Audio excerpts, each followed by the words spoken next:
तो प्यारे दोस्तों, सुप्रीम कोर्ट का सरकारी कर्मचारियों के लिए अहम फैसला है दोस्तों। देखते हैं पूरी जानकारी। सुप्रीम कोर्ट के इस बड़े फैसले से सरकारी कर्मचारियों की हुई बल्ले बल्ले।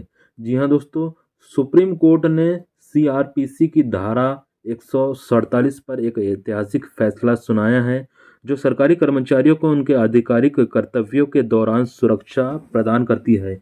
यह फैसला कर्मचारियों को दुर्भावनापूर्ण अभियोजन से बचाता है, लेकिन भ्रष्टाचार जैसे गंभीर अपराधों में शामिल अधिकारियों को कोई सुरक्षा नहीं देता। सुप्रीम कोर्ट ने हाल ही में एक फैसला भी सुनाया है, जो सरकारी कर्मचारियों के लिए बेहद अहम है।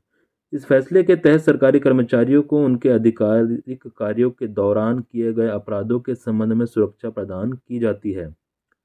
यह फैसला राजस्थान उच्च न्यायालय द्वारा दिए गए फैसले को बरकरार रखते हुए आया और सीआरपीसी की धारा 197 की भूमिका को स्पष्ट करता है। और दोस्तों, ये फैसला सभी राज्यों के शासकीय कर्मचारियों के लिए अहम है। देखते हैं जानकारी। सीआरपीसी की धारा 197 और सरकारी सेवकों की सुरक्षा। न्यायमूर्ति एस के कौल और न्यायमूर्ति हेमंत गुप्ता की पीठ ने अपने आदेश में कहा कि सीआरपीसी की धारा 197 का उद्देश्य सरकारी कर्मचारियों को अनावश्यक उत्पीड़न से बचाना है।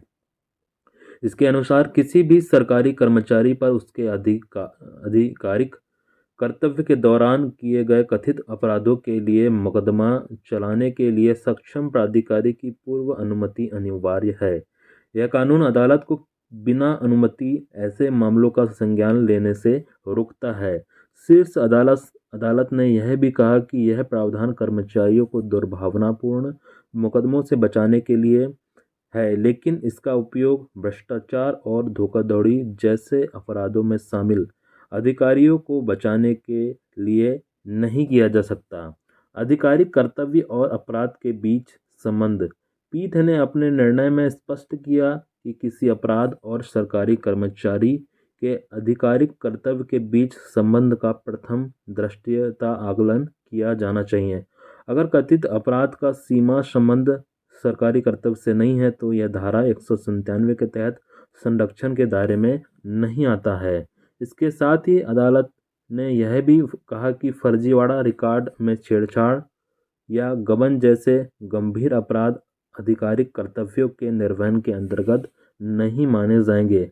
भूमि विवाद और क्लर्क की भूमिका। यह मामला राजस्थान निवासी इंदिरा देवी द्वारा दायर अपील से संबंधित है, जिसमें उन्होंने आरोप लगाया कि सरकारी अधिकारियों ने उनके परिवार को बेघर करने के लिए फर्जीवाड़ा किया है। इस प्रकरण में अदालत ने पाया कि उच्च अधिकारियों को संरक्षण मिल गया, जबकि एक क्लर्क जो प्रतिवादी था, जिसने केवल कागजी कार्य किया था, उसकी निचली अदालत से सुरक्षा नहीं दी गई। सुप्रीम कोर्ट ने इस पर अपनी नाराजगी जताते हुए कहा कि सभी स्तर के कर्मचारियों के अधिकारों और सुरक्षा का सम्मान होना चाहिए। तो प्यारे दोस्तों, इस प्रकार की अहम जानकारी थी सुप्रीम कोर्ट के फैसले को लेकर दोस्तों। तो प्यारे दोस्तों, जानकारी अच्छी लगी हो तो वीडियो को ज़रूर लाइक कीजिए, और अगर आप हमारे चैनल पर नए हैं दोस्तों, तो चैनल को ज़रूर सब्सक्राइब करें, ताकि देश के सभी राज्यों के शासकीय कर्मचारियों, पेंशनर, संविदा, आउटसोर्स कर्मचारियों के बारे में महत्वपूर्ण जानकारी, साथ ही सभी शासकीय योजनाओं, भर्तियों के बारे में जानकारी आपको सबसे पहले मिलती रहे। धन्यवाद।